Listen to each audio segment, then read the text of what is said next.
Hello, Mark Sabatella here. In this video, I want to show you how you can learn my arrangement of We Gather Together. This video, I'm going to talk about learning the arrangement, and then I'm going to do a separate video where I talk about actually adding your part in BandLab. So first, I just want to talk about how to get the arrangement. So if you're on the article that I wrote, and if you're not already there, then hopefully below wherever you're seeing this video, you see a link to get to the article. So if you scroll down in the article, you will see the actual sheet music here. And so the sheet music you can see within the article, and it's kind of small, but you can definitely see it here and read it. And you can also press the play button and listen to it play.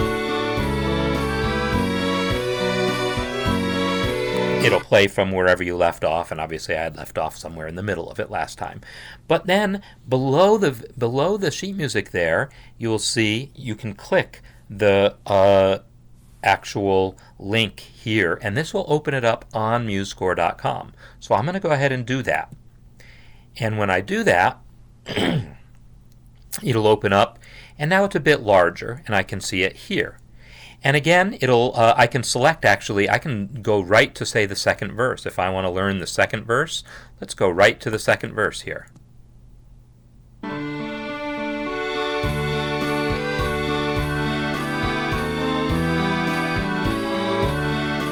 And you can pick out which part you want to learn.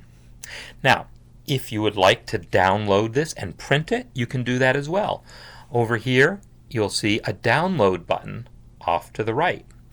Now, if I go to do this download, it'll pop up a menu that tells me what files I can download, and a PDF you could then print. A MuseScore file you could then open in MuseScore if you use MuseScore. And MuseScore is free. You can download that as well. If you're not already logged in, if you don't have an account on MuseScore.com, then instead of seeing your name up here, you're just going to see a login button. Well, if you do that, because when you go to download something, it'll say, hey, you don't have an account, and it'll try to get you to sign up for like a free trial of a pro account, but you don't need that. Just hit the login button here, and then you'll have the ability to create a free account, that is all you need, a free account. Then you can download it, and then if it's a PDF, you can print it. You can also print with the print button there, or you can load it into MuseScore. And once you've loaded it into MuseScore, it's even easier to play around with it. And I've actually created individual parts on the tabs here. So if you're using MuseScore, you can see just the alto part, right? Just the soprano 1 part, or just the guitar part, etc. So you can kind of learn your own part that way, and hear just, like if you want to hear just the soprano part, starting on the first note. And hear it and practice and sing along. So that is how you can learn the arrangement using the sheet music there, and that is the idea here. It would be kind of a little bit mass chaos if we are all just putting in whatever music we want, and I did create this arrangement, and I'm expecting that there will be, some extra things that might get added over the course of this, and that'll be fantastic also, but let's use this as our starting point.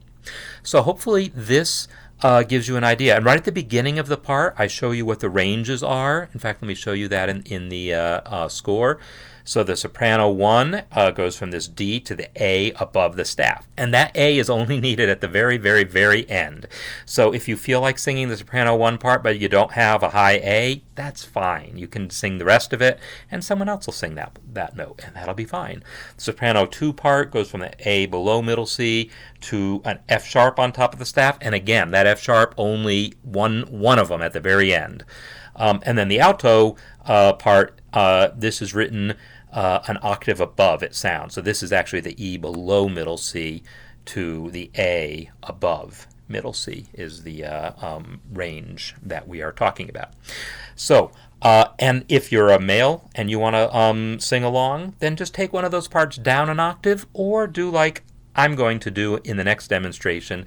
I'm going to sing the alto part. Now, I'm a bass, and I'm not a singer, but I'm capable of reaching the notes. I can't get to that high A, but I'm not going to need that either. I'm going to sing just a phrase of it so you can see how that all works. So you can start learning the piece, learning just as little as, learn 4 measures of it if you want, learn a whole verse of it if you want, learn the whole thing if you want. Do what works for you. And then in the next video, I'm going to show you how to actually record your part.